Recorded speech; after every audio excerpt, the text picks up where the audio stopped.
This is Caesar. Hello. Hello. Hey Caesar, this is Rahul. It's nice to meet you finally. Hey, Rahul. Nice to meet you. Yeah, so I came across some of your content on Reddit, I believe, and we ended up like interacting a bit, asked you a couple questions, and then I was checking out a lot of your content with Symphony. And yeah, it literally to me like it's like, hey, that's like what you're currently living and doing is what my goal is. So I guess where I'm at is I just recently left my corporate job. I had been doing a lot of freelancing in the space for a while, so I've helped a lot of small businesses like set up their GMBs and kind of do automations as well as running ads for them. But I've kind of decided to finally take the plunge and just go for it and try to build an agency within my niche. So yeah, I'm kind of like essentially on day one or week one of that process. Oh, nice. Congrats on the big leap. Thank you. Yeah, I mean, I think it's a little cliche. I just hated my boss and I saved up enough and I was like, you know what, let me just go for it while I still am relatively young. I saw that, I think you recently got married or something, so congrats on that. I'm getting married next month. Appreciate that. Oh, yeah?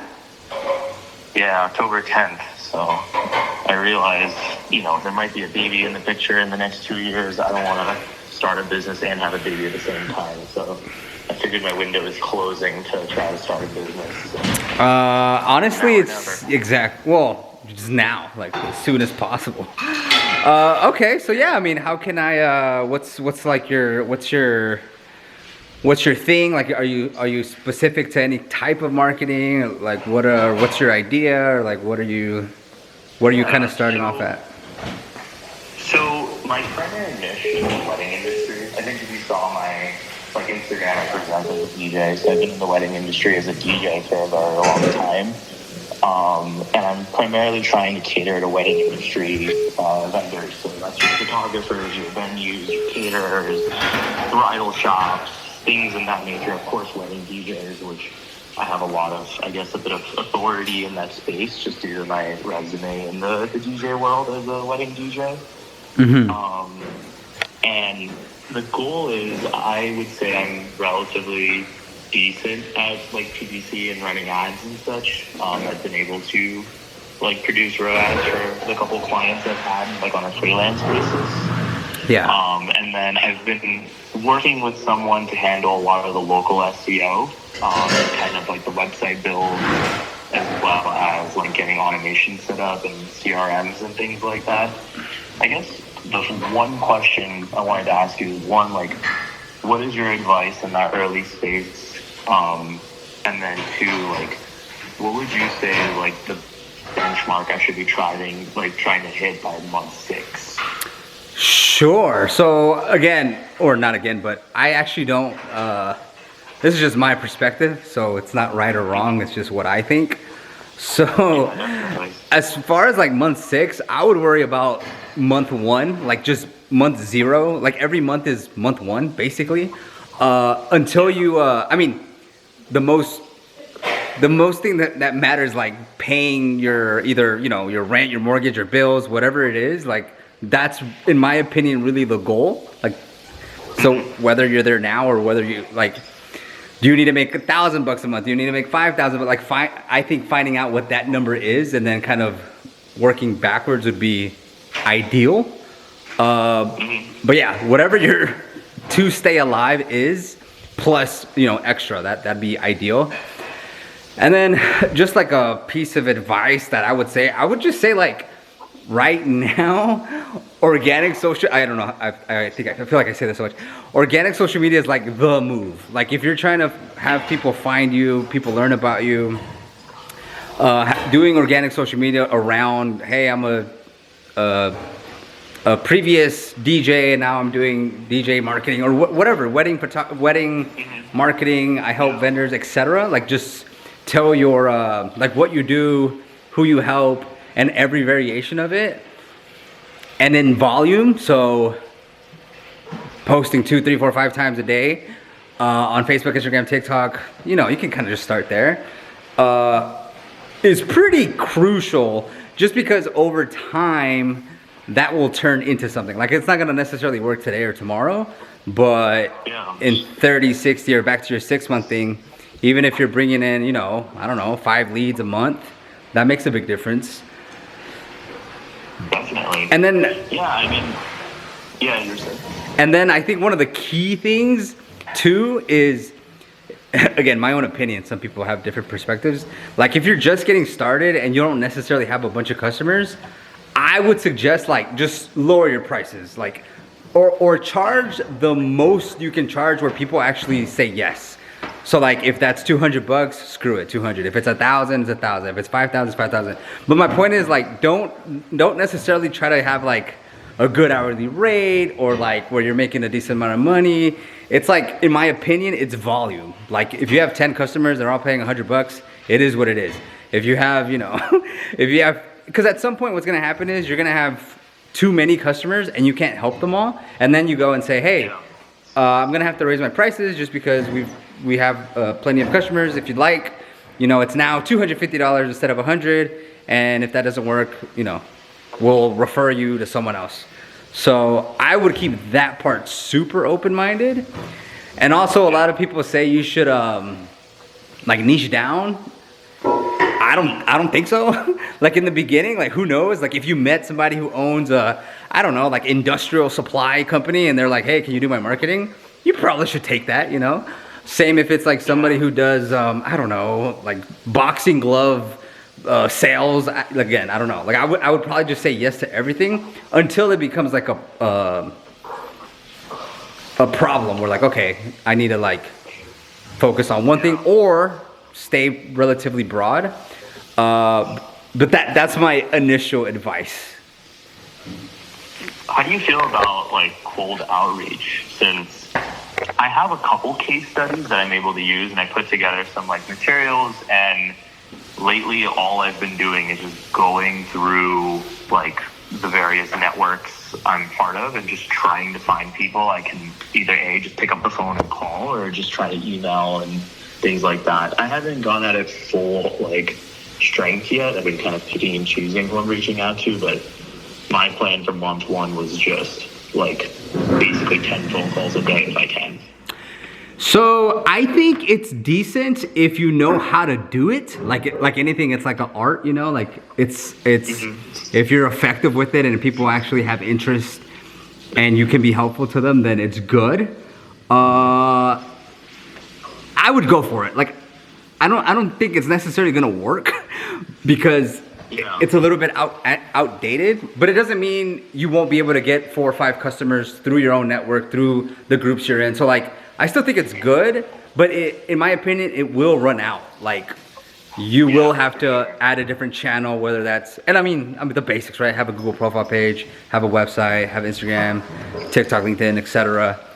But I don't think it's bad, especially like, so what I would do is if you have your own personal network, like Facebook, Instagram, again, TikTok, what really worked for me was just posting literally on my Facebook and saying, hey, I started my own agency. I didn't even say that. I was like, I know how to do marketing. If anybody needs marketing, let me know. I'll work with you if you have a budget or not, whether you have money or not. So I was literally just trying to get anybody to, you know, I don't want to say give me a chance, but like to let me work on their stuff, because the more you have that, the more customers you help, the more word of mouth potential you have.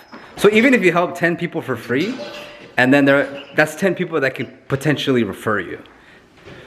Yeah, and that's definitely big in my niche. Like everyone kind of has their own little clique, so it's the same photographer that works with the same DJ, that works with the same planner. They kind of form these little cliques, and if you get in with one of them, they'll kind of talk about you to their peers. Right. So yeah, that's definitely been the goal, to just try to get as many case studies as possible. And I've been pretty liberal with the pricing. It's kind of just like whatever people are willing to pay. Like, yeah, my deck has pricing in it, but the most recent client I got was just like, you tell me what you want to pay and I'll do something for you. Yeah, and that's a good point. But you do want to have like some anchors. So like, it is nice, and I mean, you do this, so like in a package, like it's good to see like this is the 200 one, this is the 500 one, Yeah. and then have like a, you know, whatever you want to pay one or whatever the version is. That way, it's not so. I mean, like it can be whatever it can be, but you have it, so that is good. Not to just be like, oh, I'll do anything at any price point. Just have like some kind of. Definitely. Mm-hmm. So how many years into this are you? For my own business, 5.5. I've been doing this maybe for like 8 total or something like that, 9. What was that first year like? I'm assuming it was like horrible, but I mean, maybe it's similar to you. I'm not exactly sure what you did prior, but like the 3 years I was doing marketing for other agencies, I basically like, I was still promoting it.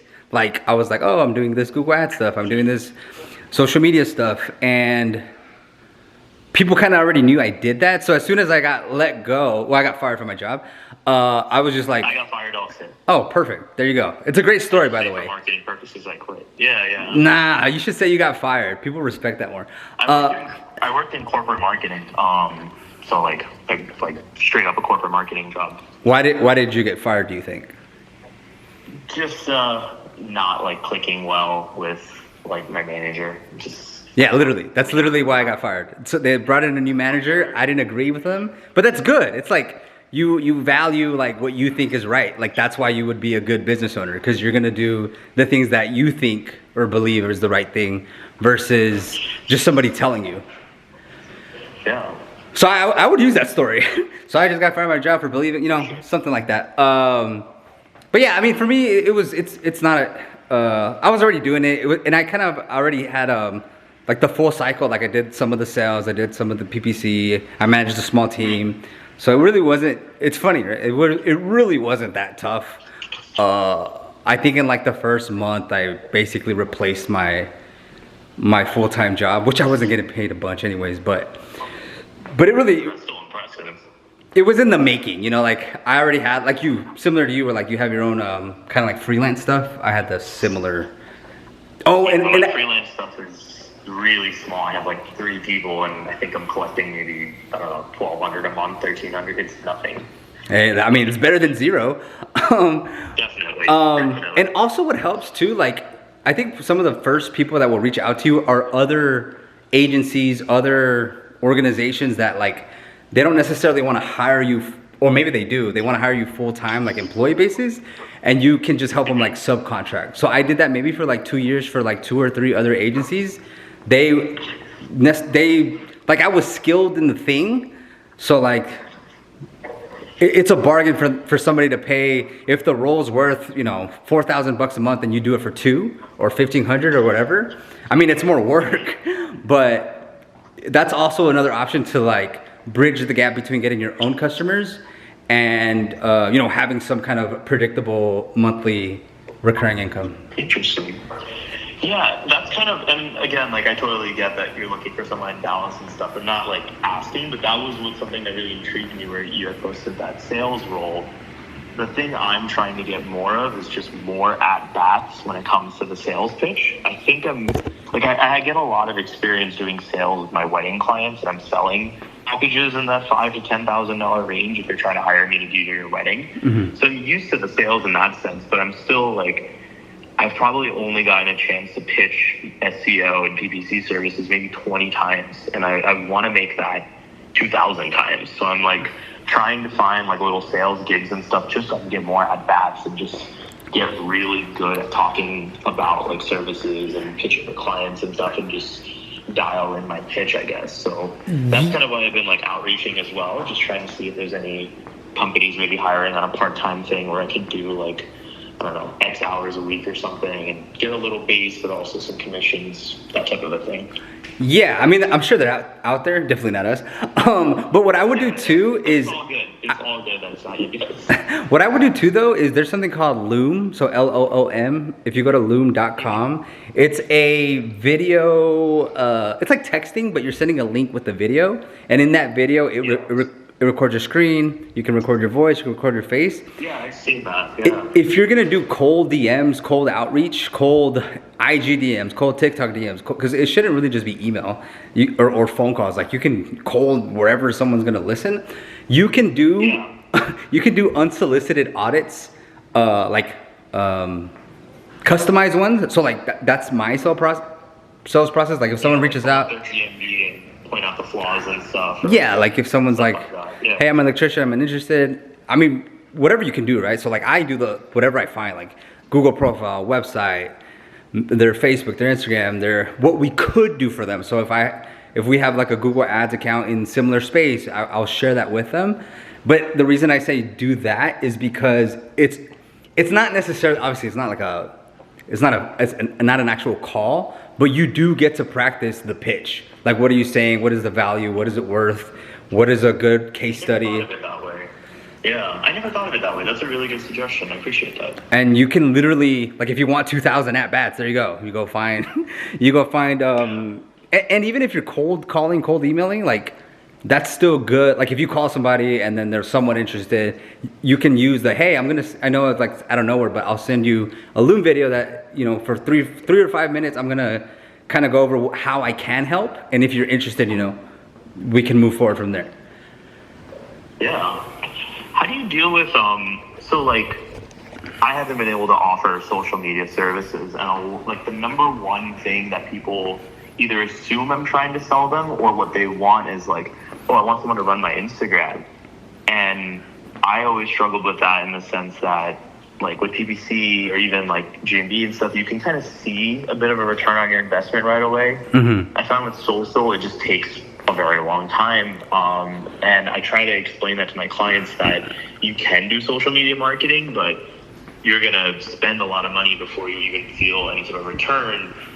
But like, I still like, when they think of marketing, they're just thinking of like, well, I want 20,000 followers on Instagram. That'll save my business. Like, yeah. How do you deal with something like that? So that's definitely like a fit. Like if that's what they're looking for, then that's just not your client.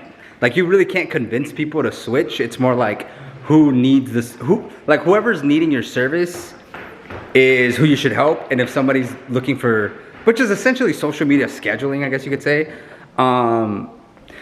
you kind of let that go. But what I do in that scenario is we just include it. So I'll say something like, there's not a whole lot of value in doing social media because, I mean, while it's good, it's good online presence, you get to show your work, people can understand you a little bit better. There's more value in generating the lead, at least at first. So, we'll do something like, okay, we'll run your ads for whatever, $500 a month, and we'll include the social media posting just to be, in good faith. But the results are gonna come from the social media ads or the Google ads. So like, just pair it up. Okay, yeah, we'll do that, but I really recommend doing whatever you think is good for that customer. That way you're not necessarily saying no. You're more saying like, okay, cool, but here's actually what I think will work. And just so we can earn your business, we'll do the social media part for free. Like I said, the beginning years or whatever, like it's gonna suck. Like you're gonna be doing a lot more than you should, but that's okay. That's just how it goes. Fair. Okay, yeah, I guess it's just, I gotta swallow the pill at times then. It makes sense. Well, cool. That was really informative. That was a lot easier. I really appreciate it. I'd appreciate if we could stay in touch and I can let you know kind of how things are chugging along for me as well. Yeah, I mean, just you have my cell. Feel free to just shoot me a text whenever you run into issues or obstacles, and I'm generally available. So like when I get a moment, I'll respond. Yeah, I appreciate that. Thank you again. And who knows, hopefully soon I'll be able to maybe work with you guys and white label or something. Yeah, for sure. You never know. Way to collaborate. For sure. Yeah. Cool. Thanks again for the time. Appreciate it. Have a good weekend. You too. Bye.